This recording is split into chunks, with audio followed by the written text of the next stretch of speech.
ಈಗ ಚಾರುಗೆ ಡೌಟ್ ಶುರುವಾಗಿದೆ, ಇದು ರಾಮಾಚಾರಿ ಅಲ್ಲ ಕೇಕೆ ಅಂತ. ಏನಕ್ಕೆ ಅಂದ್ರೆ ರಾಮಾಚಾರ್ಯ ಅಂದ್ರೆ ಕೇಕೆಯ ಒಂದು ವರ್ತನೆ ಆಗಿರ್ಬೋದು, ಪ್ರತಿಯೊಂದು ಕೂಡ ಕರೆಕ್ಟ್ ಆಗಿ ಒಂದು ಚಾರುಗೆ ಅರ್ಥವಾಗ್ತಿದೆ. ನಿನ್ನ ನಾನು ನೋಡ್ತಾ ಇದ್ರೆ ನನಗೆ ಯಾಕೋ ಅನಿಸ್ತಾ ಇದೆ ನೀನು ರಾಮಾಚಾರಿ ಅಲ್ವೇನೋ ಅಂತ, ನನ್ನ ಒಂದು ರಾಮಾಚಾರಿ ಅಲ್ಲ ಅಂತ ಅನಿಸ್ತಾ ಇದೆ. ಸೊ ಇದೊಂದು ಹೇಳಿದ ತಕ್ಷಣ ಕೇಕೆಗೆ ಫುಲ್ ಆಶ್ಚರ್ಯ ಆಗುತ್ತೆ, ಶಾಕ್ ಕೂಡ ಆಗುತ್ತೆ. ಅಯ್ಯೋ ಎಲ್ಲಿ ಸತ್ಯ ಗೊತ್ತಾಗೋಯ್ತಾ ಅಂತ.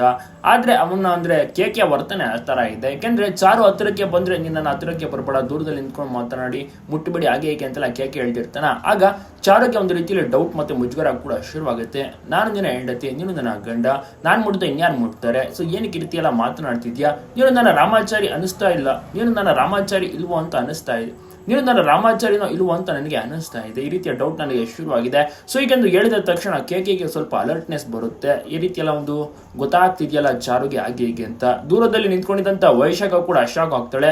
ಈ ಕೇಕೆ ಕರೆಕ್ಟ್ ಆಗಿ ಇರೋದು ಬಿಟ್ಟು ಸುಮ್ಮನೆ ಆತನೇ ಒಂದು ತನ್ನ ಒಂದು ರಿಯಲ್ ಒಂದು ವ್ಯಕ್ತಿತ್ವವನ್ನ ತೋರಿಸ್ಕೊತಾ ಇದ್ದಾನೆ.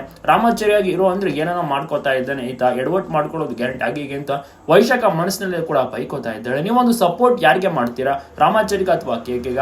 ಕೇಕೆ ಬಣ್ಣ ಆದಷ್ಟು ಬೇಗ ಬಯಲಾಗಬೇಕು ಅಂತ ಜನರು ಕೂಡ ವೇಟ್ ಮಾಡ್ತಾ ಇದ್ದಾರೆ. ಆದ್ರೆ ಒಂದು ಸಮಯಗಳಿಗೆ ಇನ್ನ ಕೂಡ ಹತ್ತಿರಕ್ಕೆ ಬಂದಿಲ್ಲ. ರಾಮಾಚಾರಿ ತುಂಬಾನೇ ಪ್ರಯತ್ನ ಪಡ್ತಾ ಇದ್ದಾನೆ ಆಚೆ ಬರೋಕೆ, ಅಂದ್ರೆ ತಪ್ಪಿಸ್ಕೊಳ್ಳೋಕೆ, ಆಚೆ ಕಾಣಿಸ್ಕೊಳ್ಳೋಕೆ, ಆದ್ರೆ ಅದು ಕೂಡ ಆಗ್ತಿಲ್ಲ.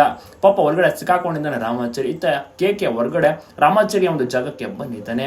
ಚಾರುಗೆ ಸ್ವಲ್ಪ ಡೌಟ್ ಶುರುವಾಗ್ತಿದೆ. ಆದಷ್ಟು ಬೇಗ ಸತ್ಯ ಗೊತ್ತಾಗುವಂತಾಗ್ಲಿ.